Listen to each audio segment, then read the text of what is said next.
अब इस सेक्शन में हम लर्निंग की अगली दो टाइप्स को डिस्कस करेंगे, classical conditioning and instrumental conditioning. अब ये जो दो टाइप्स हैं कंडीशनिंग की, ये बहुत साइंटिफिकली अचीव टाइप्स हैं और डिफरेंट एक्सपेरिमेंट्स के थ्रू ये अचीव की गई हैं, but they are categorised as learning. अब सबसे पहले हमारे पास आ जाती है क्लासिकल कंडीशनिंग। Classical conditioning क्या है? That when an animal learns the same response for two different stimuli which are given to the animal simultaneously, यानी कि एक एनिमल को हम दो जो चीज़ें हैं, दो स्टिमुलाई हैं, हम साइमल्टेनियसली देते हैं और वो एनिमल जो है वो उन दोनों चीज़ों को सेम रिस्पॉन्ड करता है।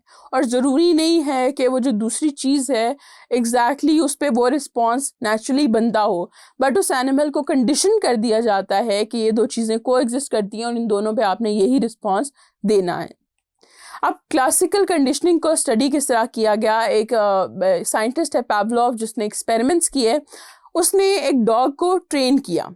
अब ट्रेन कैसे किया कि सबसे पहले जो डॉग था उसके वो अनकंडीशनड रिस्पॉन्स था उसका फूड की तरफ।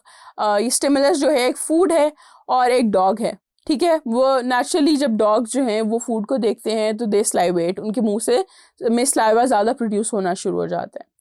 फिर दूसरी तरफ जो है एक विसल होती है, एक सीटी है या एक बेल है, उसका कोई रिस्पॉन्स नहीं है, डॉग उसको कोई रिस्पॉन्ड नहीं दे रहा, उसको इग्नोर कर रहा है।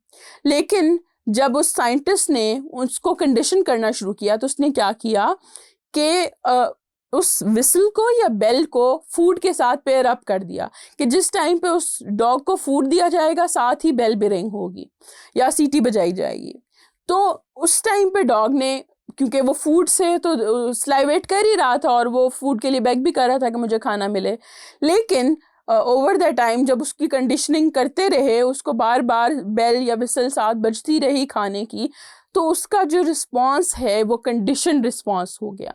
कंडीशन कैसे हो गया कि जो रिस्पॉन्स वो खाने के लिए प्रोड्यूस कर रहा था उसने एसोसिएट कर लिया बेल को उसके साथ कि वो बेल पे भी सेम रिस्पॉन्स प्रोड्यूस करेगा, यानी दैट डॉग विल स्लाइवेट। जब कंडीशनिंग हो गई तो पावलोव ने क्या किया कि फूड को निकाल दिया उसमें से। जब अब वो विसल बजाता था या वो बेल बजाता था तो भी वो जो डॉग है वो सेम स्लाइवेटिंग का रिस्पॉन्स प्रोड्यूस करता था। क्यों? क्योंकि वो कंडीशन था कि अब बेल बजी है तो इसके लिए हो सकता साथ खाना भी है, लेकिन खाना नहीं भी है तो भी उस बेल के अगेंस्ट जो कंडीशन रिस्पॉन्स था वो वही था जो फूड वाला था।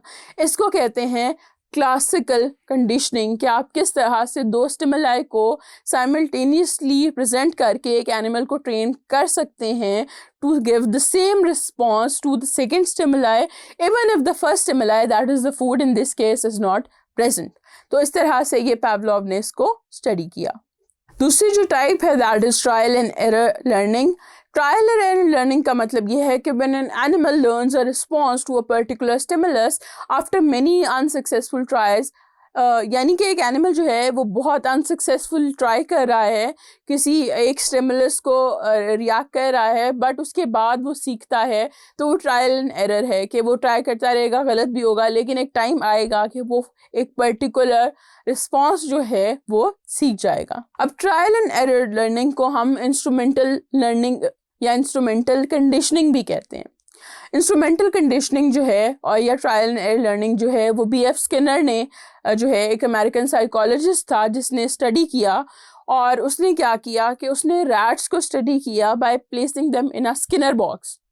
अब स्किनर बॉक्स में क्या था कि एक रैट को बंद कर दिया गया। अब वो रैट यूजुअली नॉर्मली उस बॉक्स में घूमता रहता था।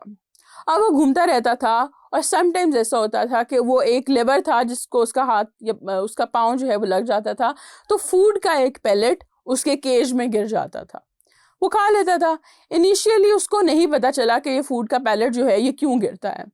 ओवर टाइम उसने 2, 4, 6, 8 दफ़ा यही हुआ कि वो घूमते घूमते उससे गलती से वो लिवर दब जाता था, तो वो बटन दबता था तो खाना आ जाता था। फिर ओवर टाइम उसने ये चीज़ सीख ली कि ये जो लिवर है, जब मैं इसको ऐसे प्रेस करूँगा तो मेरे पास खाना आएगा। तो फिर उसको जब भी भूख लगती थी उस रैट ने क्या करना शुरू किया कि उस लिवर को प्रेस करना, खाना आना और उसने खा लेना। तो ये होती है इंस्ट्रूमेंटल कंडीशनिंग कि किस तरह से उसको ये ट्रायल एंड एरर से उसने सीखा कि पहले उसको नहीं पता था कि ये काम कैसे हो रहा है, फिर उसने सीख लिया कि ये लिवर प्रेस करूँगा तो मेरे पास खाना आ जाएगा, तो उसका तो भाई मसला ही ख़त्म हो गया। तो इस पूरे जो फिनोमेनन है इसको हम कह रहे होते हैं ट्रायल एंड एरर लर्निंग और इंस्ट्रूमेंटल कंडीशनिंग।